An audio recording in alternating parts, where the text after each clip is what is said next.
Well, let's think about it. What would be the bad about it? He pushed back. He wasn't having nonsense. Puts him on the wrong side of what? He kind of, sort of, maybe did exactly what most Americans would do that have the great American penis. How about that for an answer? That's the perfect answer. Hey, welcome. NFL training camps are open. They're underway. And as usual, well, let's think about it. General managers, sometimes owners, team presidents, certainly coaches and players get in front of the media.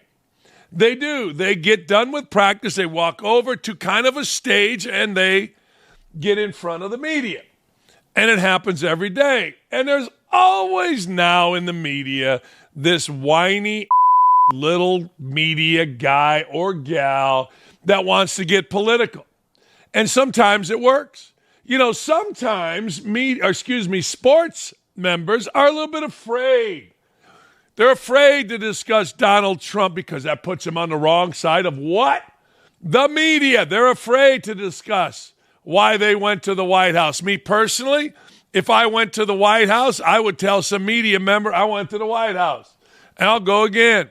And I want to go again and again and again and again. And I want to take my son. I want to take my daughter, my stepdaughter, my stepson, my mom.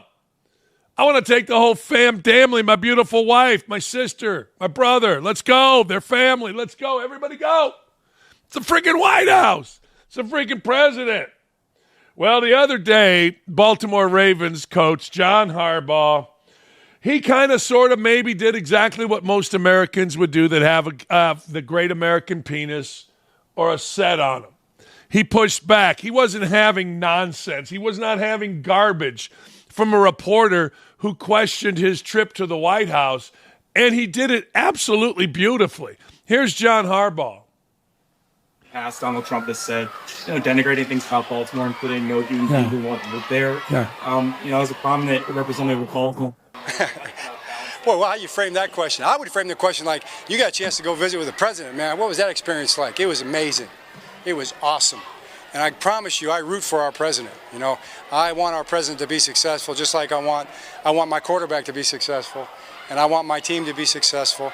And it was an amazing experience. It's not often you get invited and you get a chance to do something like that as a family. We were there. My daughter was there. Jim's daughters were there. My mom and dad were there. My mom and President Trump, just seeing how he treated her was really meaningful, and that's the fourth president. Now, Jim met seven. Jim has met seven presidents, so he's got the lead on me. I think he pointed it out. Did you guys notice that? Right, he's got seven, I got four. So had a chance to meet President Obama twice. Incredible experience. Had a chance to meet President Biden when he was vice president in Iraq and spent a lot of time with him in Iraq, which was amazing. And then, 24, 25 years old, Jim got invited also to the White House to meet President Reagan because he was a Heisman Trophy candidate. And we got to go as a family, so I met President Reagan, have a picture in my office of that. So those are moments that I definitely cherish, and it means a lot. How about that for an answer? That's the perfect answer right there. I don't know what that little dipstick reporter was doing while Harbaugh was eviscerating his ass, but it was not sitting up proudly thinking he was going to ask a gotcha question. What is it? Seriously, what is it about these woke reporters that makes them so anti-American? Like, what makes them so, I don't know, think that, going to the White House is bad? I don't understand also, if we're going to go that way, I don't understand why any sports team would think going to the White House is bad. What would be the bad about it? It's the White House. It's the President of the United States of America. If we were going to go back in history and list all the foibles of every president before the modern era exposed all of them, the list is endless. Affairs. Nancy Reagan was married for a very specific reason. Coming out of Hollywood, maybe it was love, but maybe it was love of what she was very, very good at doing, allegedly. Nixon, don't get me started. JFK, I think he's still stupid. Different women up in heaven or hell, wherever he is. Just stop it, stupid. Stop with all the nonsense. It's the President of the United States. It's an invitation to the White House. You go. You take pictures, you celebrate it, and if people don't like it, they don't like it. Simple as that. I mean, why would anybody, I want you to think about this, why would anybody give a rat's ass about what some little woke reporter thinks about him? Because if he writes it in the Baltimore, whatever the newspaper is, people are going to get mad at you. Hey, sometimes you got to let people get mad at you. Sometimes you got to let the hate wash over you. You do. Like laying in the surf and here comes the tide. You just got to let it do it. And if people want to get mad about things, look, when you are up at the pearly gates, no one's going to say to you, yo, Dan, or in this case, yo, John, the hell did you go to the White House for? They're going to say, why were you even influenced by that little pass writer for that little pass newspaper that's meaningless as hell? Good for Jim Harbaugh. Good for John Harbaugh. Jim 7, John 4. Good. Very, very good. The question was asked by a guy named Kyle Goon of the Baltimore Banner. Goon didn't ask Harbaugh a follow-up, and neither did anyone else. Of course not. He shut their ass down. Boom! Most sports writers typically stick to asking questions about sports when they can. Yes, sometimes their worldview peeks through the way they phrase things, but with dubious exceptions, they don't want to dive into the pool of political muck. Goon is different. Oh, yeah, Goonie. He doesn't mind. That's the reason we know he hates Trump. Because as recently as Sunday, he called Trump a racist. Yeah, nothing better than these white dudes or black dudes or green dudes or purple dudes calling somebody else a racist. That word has lost so much meaning. It has. It's like a race. This is what I do sometimes on Instagram. When somebody accuses me of being a white dude, you white mother, you can't. I just simply put racist. It's the race to racist. Who can call the other a racist first? Get there first, true story, and you put everybody else on the defensive. That's what Goonie Goo Goo did here. All right, Goon called Trump a racist because the president wants to see the Washington Commanders change their name back to the Washington Redskins. Yeah, that's it. That's it, Goonie. Trump racist because he wants to change the sports team's name. That's right. Doesn't matter what he's done for the black community. Doesn't matter how much wages have increased under both of his presidencies for African Americans. Nah, he wants to change the sports team. When in doubt, throw it about, baby. Goonie, you the man, Goonie. We love you long time. Here's Adam Schefter. Adam Schefter tweeting. This is our guy Goonie. Imagine being this racist, quote tweeting Adam Schefter. Really? Yeah, I mean, that's horrible. I mean, it doesn't matter that you've actually hired, enhanced the lives of hundreds, thousands of African Americans. It matters that you want the Commanders to go back to the Redskins. Imagine being this racist. I can't even fathom it, Goonie. I can't even fathom it. President Trump, according to Schefter, is threatening to hold up new stadium deal for Washington's NFL team if it doesn't restore its old name, the Redskins, that is considered offensive to Native Americans. Well, we obviously, on this show and other shows, showed the poll where 90% of people can't agree that I'm bald. 90% can't agree that I'm incredibly handsome. We get that. But 90% can't agree that I'm bald. 90% of people can't agree on nothing. You get 9 guys out there, you get a putt this far, 90% of them can't agree that that's a gimme in golf. Hell, they can't even admit that Michael Jordan's the GOAT. A good cup of coffee. Ask 100 people. Is this a great cup of coffee? And you can get the cup of coffee from the greatest Colombian beans in the history of the world. 90% are going to say yes. But 90% of Native Americans said in a Washington Post, where they hate everything that doesn't go along with their woke agenda. In the Post, they printed 90% of Native Americans want the Redskins' name back. The cancellation of Native Americans across this country is bad, according to them. But not according to old Goonie and Adam Schefter. They're going to spin it, baby. Hey, I've said this before, and I'll say this again. With dudes like Schefter, Goon, the rest of these idiot media members, Donald Trump Donald Trump could go about the business of curing cancer, and they would bitch that he didn't cure AIDS. We've seen it, we know it, we love it. And I'm with Aaron. Put everything out. Damn it. Just put it in the hole. That's the name of the game. Give me a headache with those gimmies. Hey, you enjoying the show? Of course you are. The hell else you got to do right now? What are you going to do? Watch Sports Center? Come on. Make sure you head on over to youtube.com/@OutKick/videos to like, comment, and subscribe. Feel free to comment on my incredibly good looks. And if you do think I'm bald, please say it. I don't think 90% of you do. I think you see maybe I got some guardrails going. I don't know. I did shave last night, though. Anyway, you go over there to the YouTube channel. You'll never miss any of the action. Me, then Ricky, then Clay, then Hot Mike. What, are you kidding me? You got Tommy, Therese. You got Riley Gaines. What are you talking about? It's the most important network on television and the fastest growing network on television. All right, here we go. Terry Francona, I discussed this a bit with Jim Jordan yesterday. Oh, Tito. Tito's the greatest manager ever. He managed Michael Jordan in Birmingham. Have you ever heard it? Everybody loves Tito. Terry Francona, the Cleveland Indians, Guardians manager, has a problem with the people advocating for Cleveland to bring back the Indians. Yeah? What's the problem, Tito? Well, Tito managed one of the most storied franchises in baseball, led teams with Chief Wahoo stitched across their chest, and now we're pretending the name was some deep sociological problem all along. Remember? I didn't know this. I swear to God, I thought the Guardians were a lot longer, but 2016, it was the Indians versus the Cubs in the World Series. I actually thought it was the Guardians. I feel like this has either been going on for a long time or it's been done for a long time. I don't know. Francona spent a decade in Cleveland, and Tito was beloved in Cleveland. He was predictably asked by the USA Today about Donald Trump's recent mission. I don't know that I would call it a mission. He made kind of a throwaway statement. Like, yeah, we're going to get that done. About the Commanders and Guardians to change their names back. And it went about as well as you'd expect.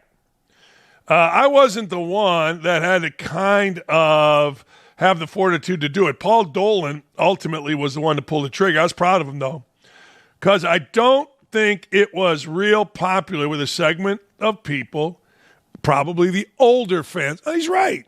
So what? That's not a racist thing. It's a fan thing. Let's continue. That kind of, I guess, like Trump, why can't it be like it used to be? Again, that's not a race thing. That's not even an older thing. That's just a thing. Everybody, you can go back and watch old TV shows. Old TV shows in the 70s were bitching about how it used to be. That's just a thing.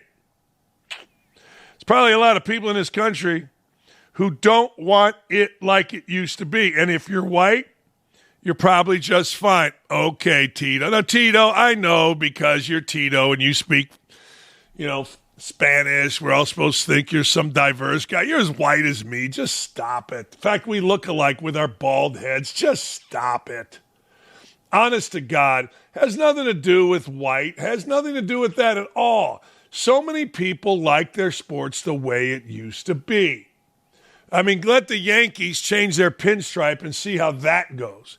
When they moved out of the Boston Garden into what is it called, the TDS Garden or whatever it is, they kept the parquet floor. Why? Because that's the way it used to be and people liked it. I swear I get it. It's different. I understand. And back between 18 and 23, we were insane. Like the whole country was nuts. History is going to look back on it, if history is written accurately, as one of the most insane, if not the most insane times in our country. COVID locked everybody in the house. We don't even know how the hell a girl is. What's a girl? Don't know. We got politicians that refuse to renounce girls having to participate against boys in girl sports. Think about it for just a second. We were offended by certain words. Let me use Tito's own words. Back in the day, frankly, sticks and stones will break your bones, but words will never hurt me was the mantra of an entire generation, mostly mine. I get it. I swear to God, I do. I think we all get it. Y'all are nuts. most asinine, idiotic time in our country, and it involved, well, we don't like this name. Hell, the Valparaiso Crusaders. They found out Crusaders bad. Crusaders bad. Bad Crusaders. Okay. All right. Well, guess what? They changed their name. What'd they change their name to? They changed their name to the Guardians. We're the Guardians. Yay. People are pissed, but everybody gets over it.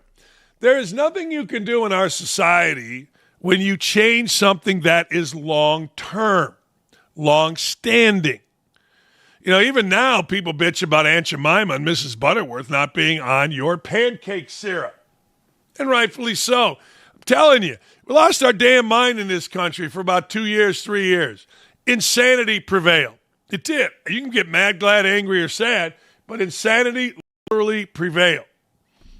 And Tito is still in that realm, talking about white people. It's not about white people. It's white people. It's black people. You name it. People don't like the fact that you change their sports teams' names. Some do. But it ain't about white or black, Tito. I get it, though. I get it. You're a crazy-ass liberal. You run a locker room, although I bet you money you voted for Trump. You live in a locker room of guys that are uneducated, going out there hitting a baseball. You're considered the smartest man in that room of dummies. We all get it. I mean, think about a baseball team. Guys come out of high school, they get in the minor leagues. They got no education. So Tito's smart by proxy. So if you're smart by proxy, you got a bunch of liberals in the clubhouse that are listening to you. You got a bunch of dummies that don't know anything politically. Trump bad. White people bad. Shut up. Bite me. Got to tell you, didn't sit well. Didn't sit well. A lot of things didn't sit well, but we got more beef. You know, Ryan Clark has made himself a name as a complete dumbass. The dude has camera crews following him around. His own camera crews to make certain announcements. That's really funny to me. He will defend race to the point of ignorance on a daily basis. He actually compared the other day Angel Reese to Serena Williams in terms of success on the field. It was really funny to watch. But anyway, Cam Newton is not having it. He ain't having none of it. He took a flamethrower to Ryan Clark. See, you got to understand, Ryan Clark allegedly has backstabbed all of these guys at ESPN. Hey, I'll give Ryan Clark credit. He's an opportunist.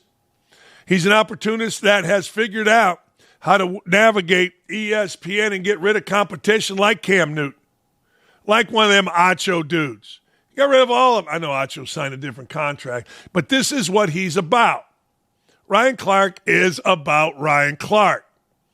And that's fine. Hey, look, we got to be about ourselves. Listen, Clark went at Newton. Clark went at Newton for his thoughts on Jalen Hurts and where he ranks as a top quarterback in the NFL. During a segment on ESPN's Get Up, Ryan Clark weighed in on the disrespect. Disrespect. I'm disrespected. Oh, shut up. He believed Hurts still gets despite his accolades.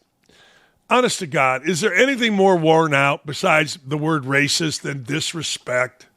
I mean, look, it's the middle of the summer. You got to talk about something. Jalen Hurts isn't respected enough. See, that's not what I do. I bring up interesting topics every day on this show and on my other show, or actually Davey does on this show, because we're smart people around here. We're intelligent dudes here. We don't have to go with it, man, he disrespected. Jesus Christ. Clark named Newton specifically that made his case for Hurts. Before dismounting his take, Clark got a jab in on Newton's famous play in a Super Bowl 50, which he appeared to avoid diving into the scrum for a loose ball. That didn't sit well with Cam Newton, not at all. Newton's a former Heisman Trophy winner, former national champion, and NFL MVP. Pretty good. Pretty good resume, I would think. Anyway, he decided to cut a promo on Ryan Clark and Dan Orlovsky. Here it is. That we want to attack the messenger, Ryan Clark. Okay, let's pull up your stats. Second team All-SEC, we cannot relate. Undrafted in 2002, we cannot relate. Then you have one Pro Bowl in 2011, we cannot relate. So if you want to unlock Petty Cam, and everything that Cam Newton has ever said on this 4th and 1 show has always been backed by merit and logic, but some way, shape, form, people keep attacking Cam the person, or why he didn't jump on the fumble, why he didn't do this, or comparing and contrasting. So when I compare and contrast you guys' statistics and Dan Orlovsky, never mind.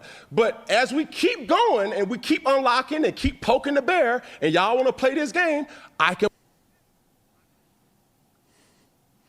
Dan Orlovsky, never mind. Not even worth my time, people. Orlovsky, not worth my time. Look, you got to understand that this is ESPN. You allowed complete anarchy into ESPN. You allowed morons to dominate ESPN. And what do morons do?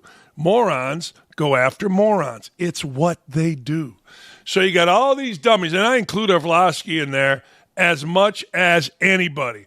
Because Orlovsky's like the little pain-in-the-ass brother that's kissing everybody's ass, and everybody's pissed off. Everybody's had enough. There's too many homeboys, Cam Newton says, in this industry.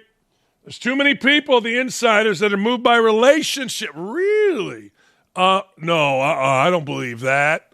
They're moved by relationships. Wait a second. And moved by, oh, man, I can't talk bad about this person, or I can't critique his game because I know that coach and I know that particular person. Well, here's the deal. You're right. He's 100% right. I've said that forever. You got to understand, the white dudes in media, particularly football media, like Jeff Saturday, are so afraid to criticize any African American because they will be called a racist. And that's like the last thing Jeff Saturday wants to do. In fact, Jeff Saturday, if you watch Jeff Saturday, he changes his tone of voice to appease. It's really kind of funny. It's actually very funny if you watch it. That's what Saturday does. But the truth of the matter is, the rest of the guys, the African Americans, they want to be down. They want to be down with the players. They want to be able to tell people, that's my boy, that's my uncle, that's my cousin, that's my big brother. I mean, pay attention to this. Is all out there. This isn't me saying anything earth-shattering. This is what people have been saying forever. I mean, we've paid attention, and now Cam Newton's saying the exact same thing.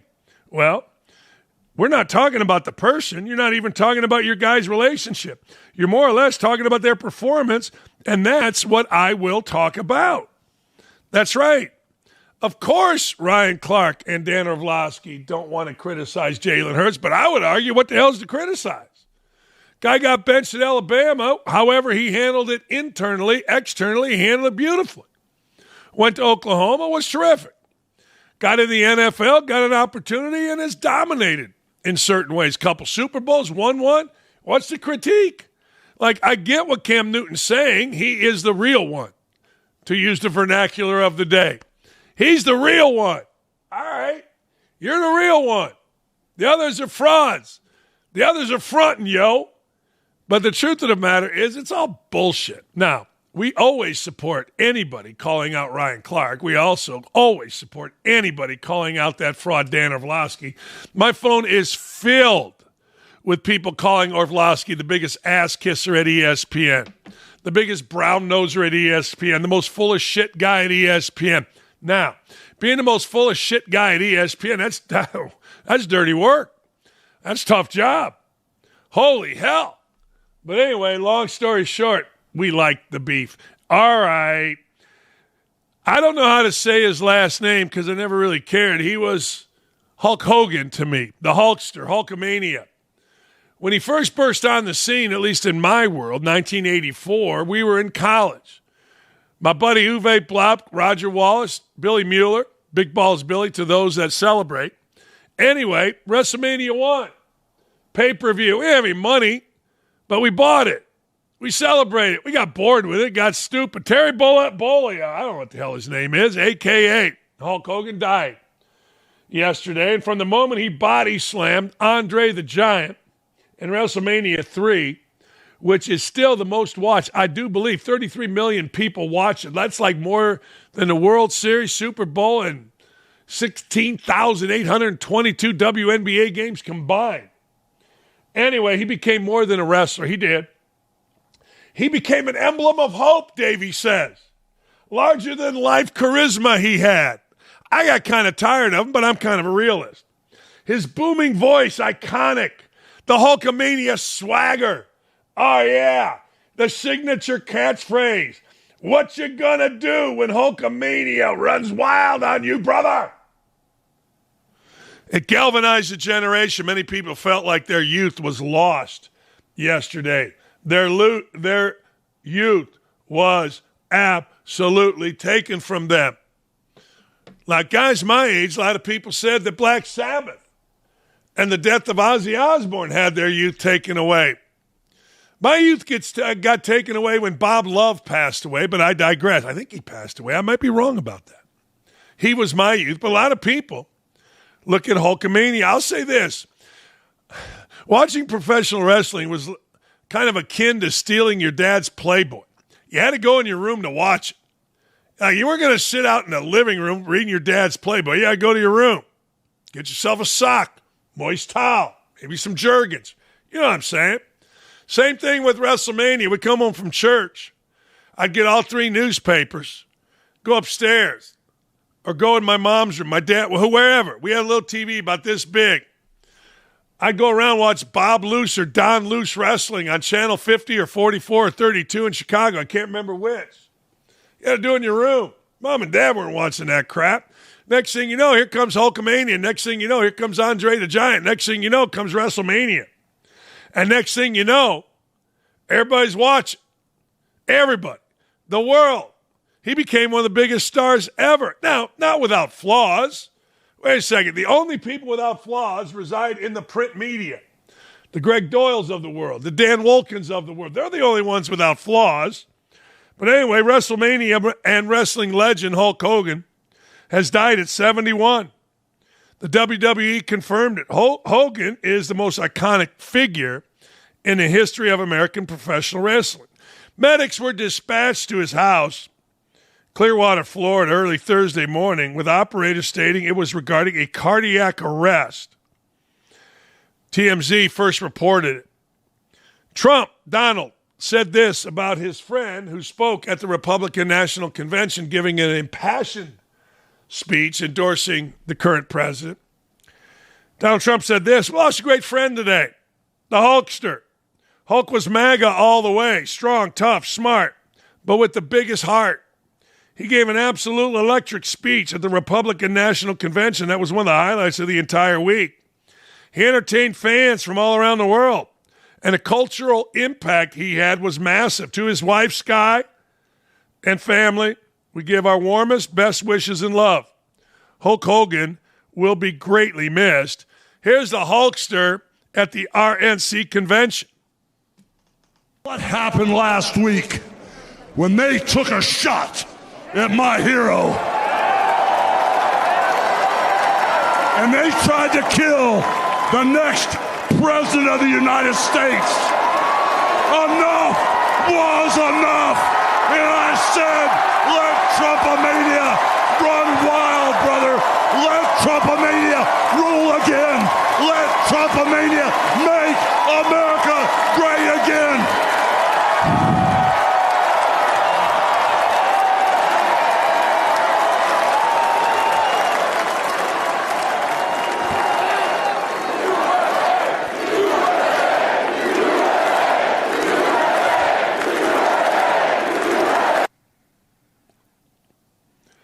There you go. They took a shot at my hero. You know what? These wrestling guys can really rev up a crowd, but nobody did like Hulk Hogan. But of course, ladies and gentlemen, there are always detractors. Not everybody spoke so high of the Hulkster. And if you look at this woman's face, man, oh man, they all look the same. Scum like this took the opportunity to lash out, so Hulk Hogan died. As a former Gawker writer, as are all Gawker writers, thanks to Hulk Hogan, well, he sued him and he won. Because they put, unauthorized pictures, videos of him out there. Not that hard. I won't be the first or the last to say F that guy. Dance on any grave you want, but this one's mine. Yeah, now, I tell you what. I don't know. Now do George Floyd. Yeah. For those that do not remember, Gawker went bankrupt after Hogan sued the company and won after they published a sex tape of him.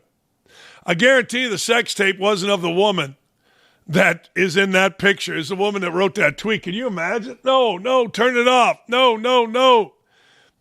She looks like my attacker, Joanna Mellis. They always look alike. They always look the same. They look horrible. I mean, he's a dude looking, angry. Anyway, yeah, Hogan had his flaws. He was racist. He was this. He was that. Okay, now do George Floyd. You know, if people can disparage folks after they pass, Bobby Barack, I thought, I thought he put it really well. Like Bobby was talking about how, people always criticize after people die. So Hulk Hogan, people are saying, was a racist. Hulk Hogan was this. Hulk Hogan was that. Hulk Hogan, blah, blah, blah, blah, blah, blah. Bobby said this. How come everyone who dies has their lowlights cited all over the internet, except for George Floyd?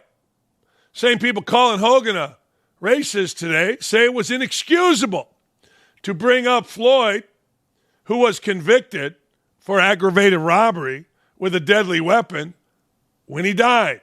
We're not allowed to do that, right? We're not allowed to say anything bad about George Floyd. Only Hulk Hogan. That's pretty funny. George Floyd was one of the biggest scumbags walking around. Yeah, what happened to him was horrible. But let's be honest, if we're going to criticize folks after they're dead, like so many love to do and are loving to do right now, like this lady, I guess it's a lady, I don't know, in this day and age, how the hell do you know when you look like that? I don't know. But anyway, so many are so afraid to do. We can't do it with George Floyd? I think we can. I think we should. I think the truth shall set you free. I don't understand why the double standard, but I don't understand a lot of things in this world. Davey, was Hulkamania a part of your life growing up? Dan, I actually didn't follow wrestling growing up, but that was one of the people that I knew kind of transcended the sport itself. And I had a lot of friends who were really into Hulkamania. They loved Hulk Hogan, were always imitating him. So he was one of the few people I knew from wrestling that, as someone who didn't watch wrestling, I knew how big he was. Yeah, I think everybody did.